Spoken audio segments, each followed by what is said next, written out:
Hey there, I'm back. This is Jackie, and in this video, I'm going to complete my quilted seascape with sea glass. If you joined me for my last video, you would have seen me get this far when I completed steps 1 through 7, but I have a lot left to do. I have steps 8 through 12, and in this video, I'm going to show you everything I do to complete this beautiful seascape so that it has much more interest than it has now. So join me for this video and I'll show you what I do. And if you missed part 1, just click on the link and you can go back and watch part 1. Now, step 8, I want to add strips of fabric. So there's quite a few reasons why I like to do this. Of course, the main reason being that it's going to add texture and another layer. So I love this layer. The other thing that you can do with this is that you can look at your piece and you can identify any problem spots, because a lot of the time when you're quilting something that's raw edge, like this raw edge strip piecing, you can get some bumps and jogs and all sorts of things. So you can cover any problem areas there with little strips of fabric. And I'm just going to embroider these on. So I've got a bunch of these picked out. I'm going to cover problem spots. I'm going to do white and blue pieces in the sky, some blue pieces in the water, and then I'm going to do a few brown pieces on my cape just to add some interest. I don't have any problem spots here, but putting a bit of dark brown on the cape kind of adds a bit more interest and depth to my cape. Another reason that you can do this is to change the color around a bit. I can add a few strips to some boring spots. I find this a bit boring right here. So by adding a strip and embroidering that on, that can really help. I find it good to use strips of fabric that you've already done in your piece, but adding some new pieces helps too. Like there's kind of a shiny piece of green that I haven't used before. So adding some new pieces. I have a few pieces in the water there too that I think would be interesting, that are shiny satins. And the other thing you can do is balance your colors a bit, because I've got a bit of blue here, like darker blue, but I'd like to have another strip of dark blue. And I'm going to add another strip of that in there. And you can layer these on top of one another, or you can put them totally standing on their own.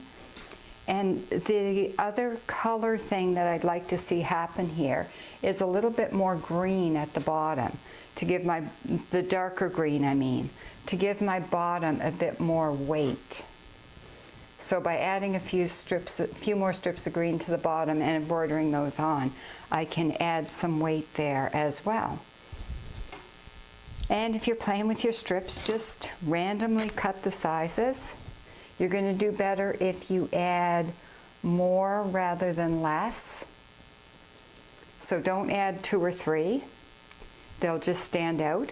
Whereas if you add quite a few, it's going to help your whole piece kind of blend together. So once I get sewing these on, I might shift them around a bit. So I'll put a bunch of blue in the water here. And the other thing I want to do, I've got some nice pink and yellow in the sky, and I thought I wouldn't mind having a little bit of pink and yellow in the water. So it's kind of like the sun reflecting down. So I'm just going to put a few tiny pieces here in the water to bring some of that beautiful pink sky color into the water. Now for sewing these on, I'm doing this by hand. I love handwork and this is so relaxing. So I've got some off-white thread for sewing on a lot of the sky ones, although I'll probably use a bit of blue thread as well. I've got some different shades of blue and different shades of green for the grass, and some brown for here, blue for the water. And then I'm just going to do some running stitches. Now what happens when you get doing lots of layers is your piece starts to get a bit thick. So it's not like sewing through butter, but it is still good. And I like my stitches kind of random because that just adds, like I'll do lines, but I don't worry about them being perfect because I like things to be somewhat loose and organic because it is nature. So I am going to take this to my chair and just sit and sew. It'll probably take me quite a while. And before I move it off my table here, I'm going to go around and pin all of these pieces in place. And then I'll fiddle with them a bit, maybe rearrange them a little bit, and then I'll just be ready to sit and sew. So this took me quite a while, but I've got all of the strips of fabric that I want all sewed on by hand. So I've done all these running stitches. Most of my stitches I've done horizontal with the bottom of my piece, and if you look closely, I've used different colored threads. Some of them blend a bit with the piece of fabric, some of them contrast a bit. It's just whatever is going to add a little bit of texture and a little bit of detail. Now, although most of my stitches are vertical, I've done a few horizontal stitches as well, just to add some interest, and I've done a few diagonal stitches. Now, if at some point or around this point or at any point in your piece, if you're thinking, I really don't think this is working, it may be that you're looking at it up close for a little bit too long. So take your piece and pin it up on the wall and walk back to the other side of the room and take a look at it from a distance and see how it works then. Just a little trick that can sometimes help you realize that your landscape piece may be working better than you thought it was. So now you can pause the video and take a look at getting as many little strips of fabric sewn on there as you think you may like. Now for step 9, couching. So I've picked out these 2 balls of yarn. One of them is a thick greenish yarn and the other one is a really thin brown yarn. And I'm going to use these to put some seagrasses on. And I'm going to have my seagrasses coming up right from the bottom of my piece. So I want some nice thick green ones over here. And I'm going to couch these on by machine. You can couch on by hand if you want, and I'll probably do a little bit of couching by hand before I finish this piece. And then I've got I want some long green ones and some shorter brown ones. And so I'm just got a few of these cut, and I'm going to take this over to my machine, and I'm going to show you how I couch these on. So I really like to use my couching foot, and if you have one of these, this is a foot that has a little loop there. Every machine is different, but basically this little loop acts as a guide, and you can slip your piece of yarn in there, and it makes it much easier to couch.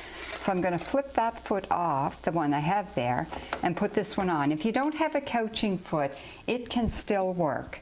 And then I've got this dark green thread that I'm going to use, and I'll thread that in. You can use, I find if you use a thread that's the same color as your yarn, it will blend. If you use a contrasting color, it can really make your piece look a little bit different.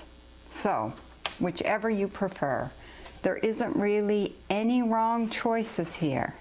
Now I'm going to start from the bottom, and I'm going to take my piece of yarn that I want to put on here and slip it under just like this.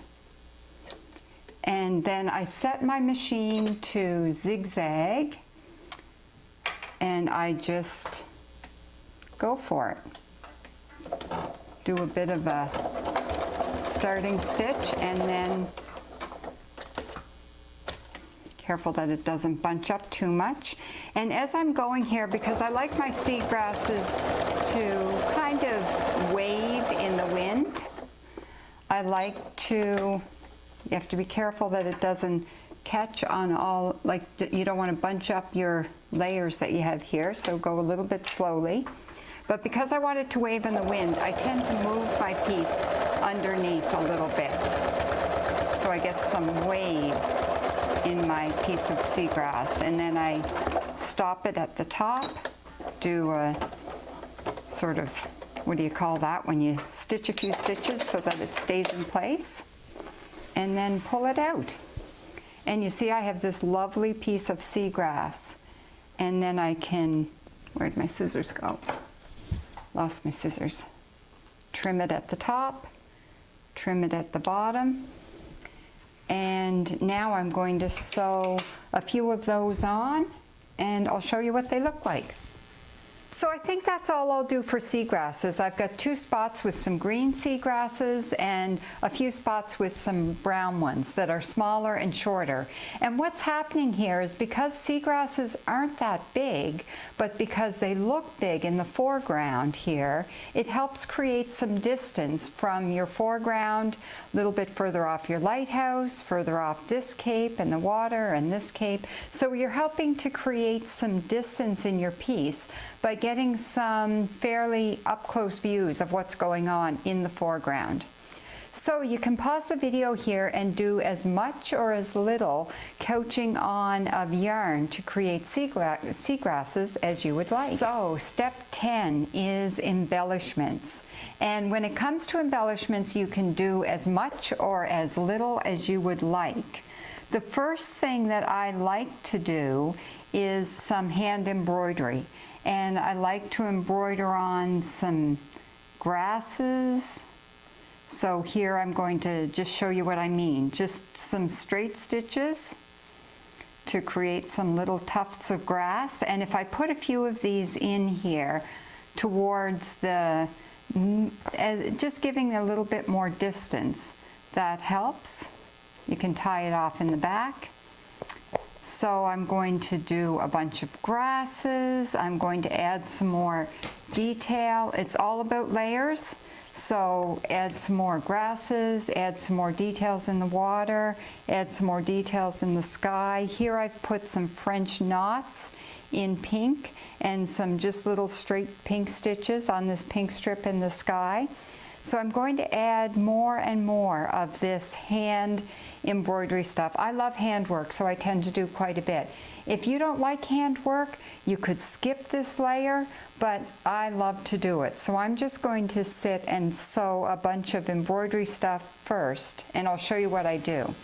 So when it comes to adding embellishments, anything goes. So I was thinking I'd also like to add a little bit more weight down at the bottom, and I have some wool rovings.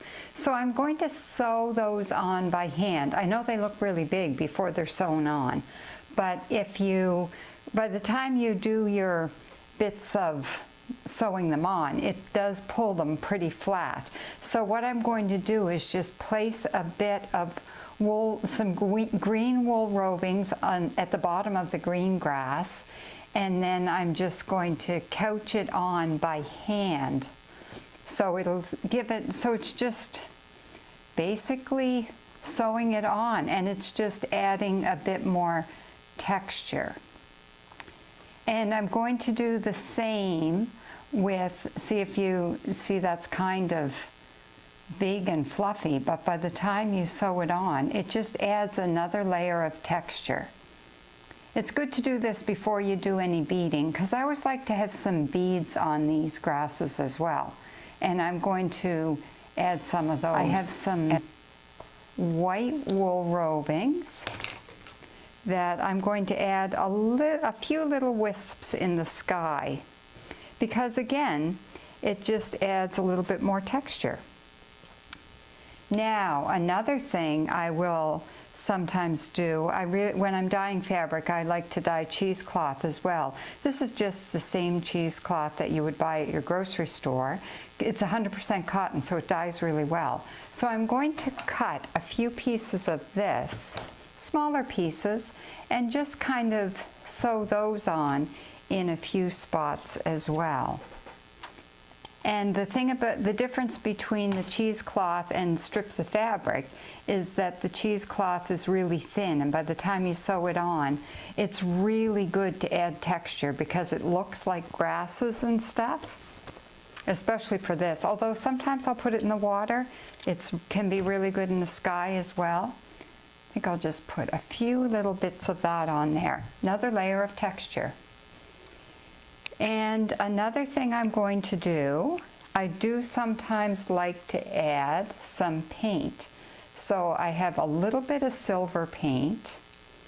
I don't think this one is calling for very much paint.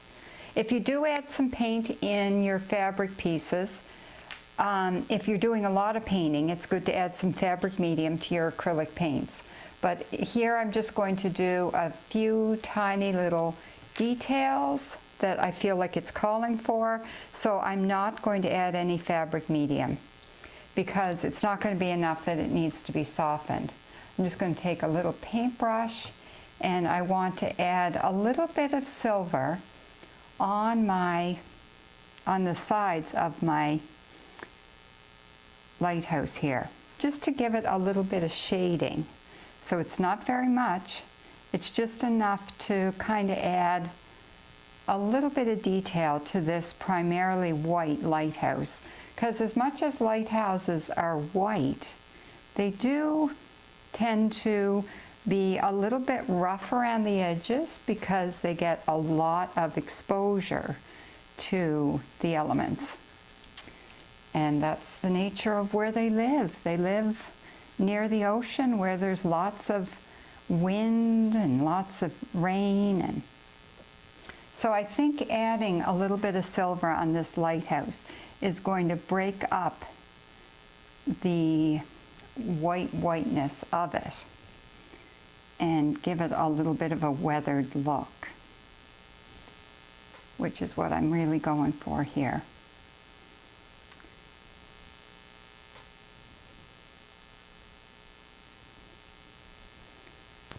And the other paint thing I want to do is in my capes, I've got some gold metallic paint that a few little strips of gold metallic paint is just going to add a tiny bit of shimmer to my capes. I don't want very much. You can overdo paint, but sometimes people would never even know that you've been painting on your fabric. But if you just want to add a little bit of detail that wasn't there before, this can go, a little bit can go a long way. And one other embellishment for you to consider is glitter glue. Now you're going to think I'm crazy, but glitter glue I use quite a bit in my seascape scenes, and it's primarily just in the water, because I really like to have a little bit of shimmer in the water. And this comes from my love of walking along the beach and looking out over the water. What I do is I tend to squeeze a little bit on and then rub it with my fingers. Now, it might look a little wet when you first do this because of the glue, but once it dries, all you see is the tiny bit of sparkle. So you know when you're walking along the beach and you look out and you see the sun reflecting off any of the little white caps and the little waves, it's like a sea of diamonds. So this is where I like to have a tiny bit of glitter glue in my water, because it makes me think of that sea of diamonds. So the more details you add, the more interesting it will be. Now I have so many of those embellishments added. You can see I've got wool rovings here and here. I've got lots of cheesecloth, lots of embroidery. And what I'm going to do next is a bit of beading. So I have some blue beads, because I want to put some blue beads in the water and in the sky. I have some green beads to put down here in the grassy areas. And I have some brown beads. I want to put a few brown beads on the cape and in my brown grasses there. Now I would strongly encourage you not to skip this step, because even if you don't like beading, a few beads is going to make a huge amount of difference. So I have these bugle beads, these long skinny ones, and a few of those out in the water just do an amazing job. just to reflect a bit of light off your piece. Well worth the few minutes it takes. I tend to do a fair amount of beading because I love to sew beads.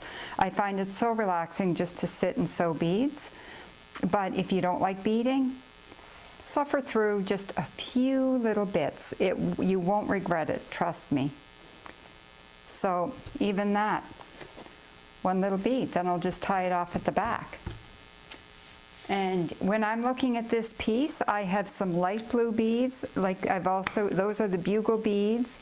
Then you have some seed beads, which are these tiny little ones. You can hardly even see them in my hand, but when they're in the sky, you may not see them much there, but if you look closely, you'll see them. And that's the idea with a piece like this where there's tons of little details. What you're trying to do is draw a person in who's looking at your piece to look even closer, to just get that other little detail that you might have in there. So don't skip the beading. So many embellishments. I'm really happy with all my beads and my embroidery. I've got lots of little details, all sorts of details to draw someone to look closely at this piece. But I'm not done yet. I still want to attach some sea glass and some pebbles and other sea treasures, but not before putting a binding on. So step 11, attach a binding. Now, if I flip this over, you'll see the back of this is quite messy, so I want to cover the back. And sometimes when you're quilting, you like a person to be able to look at the back, but with a piece like this, way too messy for my liking. So I have this pretty backing that I want to attach that kind of goes with the colors from the front. So I'm just going to set that on there. If you wanted to use a little bit of that fabric adhesive spray, you could, but I'm not going to do that. I'm going to just put it there because I'm used to sewing on bindings. And then I have these little squares here. I cut a 5-inch square of fabric that matches, fold it in half, and then go like this and put it in the corner. And the reason I do this when I'm sewing on the binding is that when it goes to sew on, I can just take a piece of dowel and stick it in. I cut a piece of dowel just the length of my piece, and that acts as a hanger. And I find it helps hang it really well. And I put them on the bottom because sometimes you'll find with a fabric piece it doesn't lie flat on your wall. It might tend to ripple a bit. So I find putting a piece of dowel at the bottom as well helps to keep it nice and flat on the wall. So I put those on, just going to pin that in place. So there we go. I have my backing and my corners all pinned in place. And now I'm going to sew the binding on. What I'm using for a binding, I've cut a piece of fabric that's a coordinating blue, and I cut this to width of fabric, so that's probably about 80 inches. It's more than I need. You don't want to get halfway around and run out of binding. I cut that 2.5 inches wide, and then pressed it in half, and now I'm going to sew it on from the front. So I'll start here, and I'm going to take this over to my sewing machine. Won't bother showing you that. If you sew, you know how to sew a straight line. Just going to use a 1/4 inch seam and sew it all the way around. When I get to the corner, I'll flip it, then keep going until it's sewed all the way around my piece. So there you go. I got that sewed all the way around on my machine. It didn't take very long. Now I want to take this binding and flip it around like this so that it makes a nice neat little border all the way around my little quilt. And I'll just flip that to the back, and then I'm going to use a slip stitch. So that's just where I've got the same color, like some nice blue thread so that it blends in. And I'm going to do this by hand. And the reason I do this by hand is that I like to hide the stitches. So I'm just going to go around by hand and sew that right along the seam like this, and it'll just make a neat little frame around my quilted piece. I did it. I made it to step 12, which is to attach all of my sea treasures. This is the really fun part. I hope you're still with me at this stage. It's taken me a long while to get here, and I am so excited because this is a lot of fun. So I have all this stuff that I picked out ahead of time, although I can still go back to my collection and get some other things. And I want this piece of driftwood here, and I had picked out some.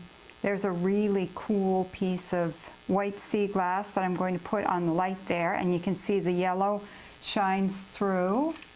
And I have some white here.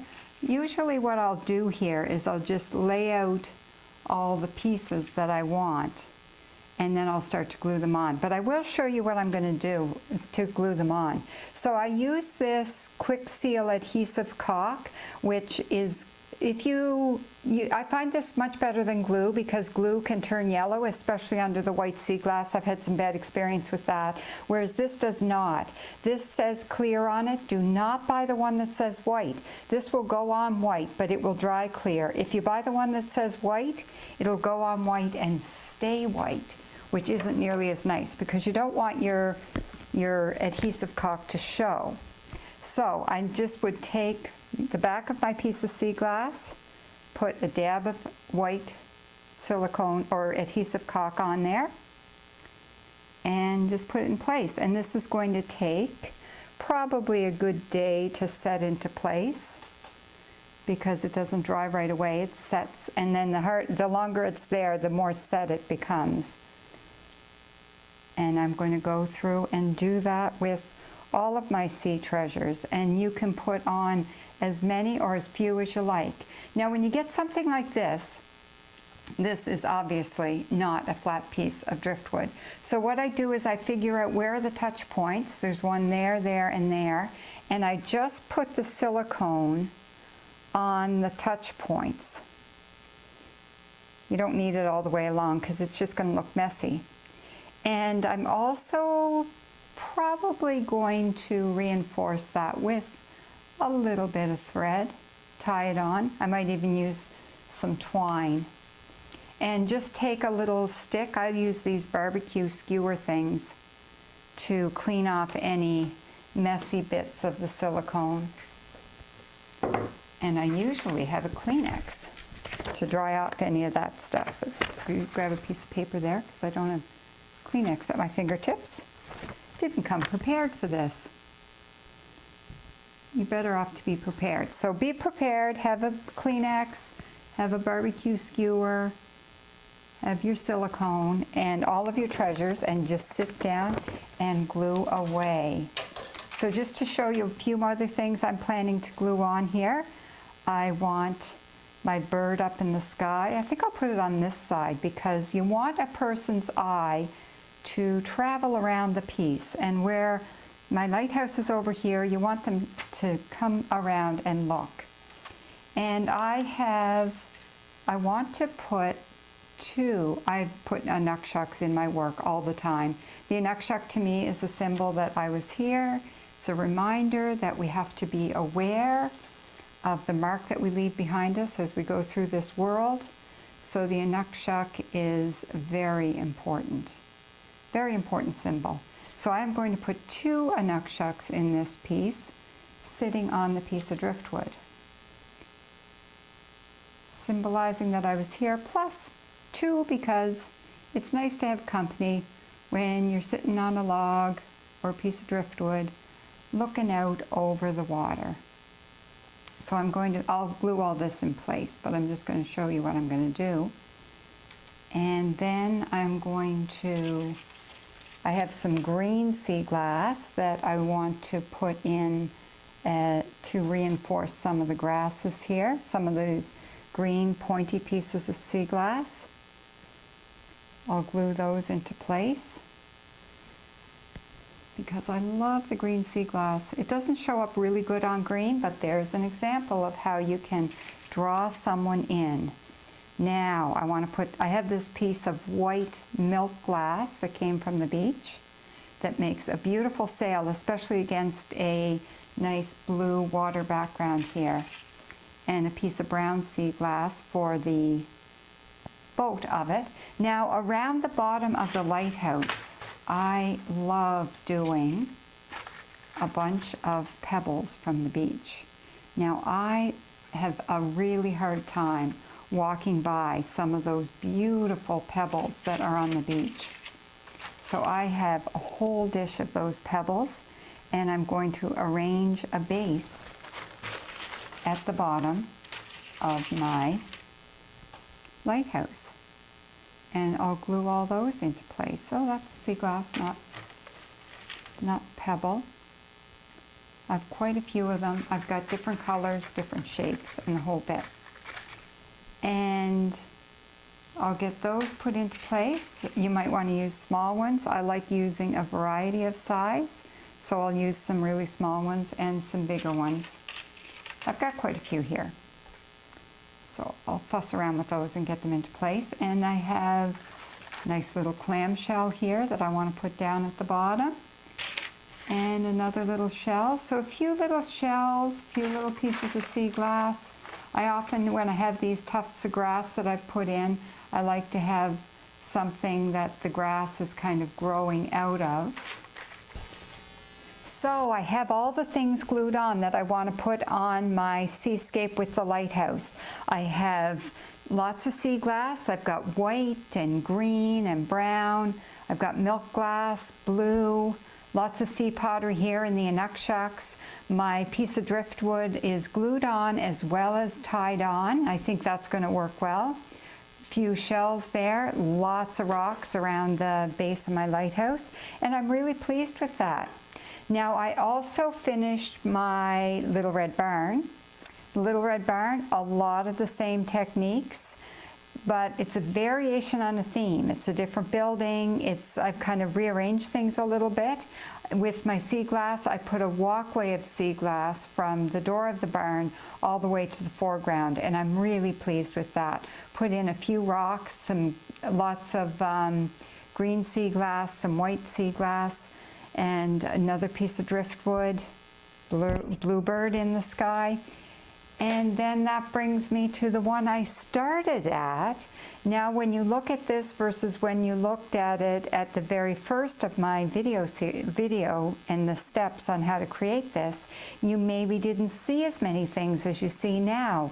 But after going through all the steps and learning all the things you can incorporate, you might start noticing things. Oh, there's a bit of gold paint there, and there's some beading there and some French knots there. So you might, the more you do stuff like this, the more you might notice in other people's work. And if you have downloaded my pattern from my website, JackieTrimperSeaglass.com, the pattern and instructions for this project, this workshop, has pictures of those 3 finished projects, and they're in a JPEG format, so you can blow them up or shrink them just as a way to give yourself a chance to really zoom in close and look at those details. So, very last thing to do, now that your steps are all done, I'm going to flip this over, put a label on. I put Nova Scotia Seascape 2023, Jackie Trimper, and I've cut a piece of doweling that's just the right length to slip in between my 2 corners here, and I'm going to hang it on the wall. So this has been a really long project. I hope that you've been able to stick with me right to the end and that you've been able to create a wonderful seascape, quilted seascape with sea glass, and you're very happy with your piece of art. And if you have any questions or comments, please feel free to reach out to me. And if you do finish a piece, I would love to see what you've created. If you could send me an email or send me your picture by my email, trimper.jackie@gmail.com. Love to see what you create, and I'd love to share that with some other people. So until next time, I hope you make it out to the beach, and happy sea glass hunting.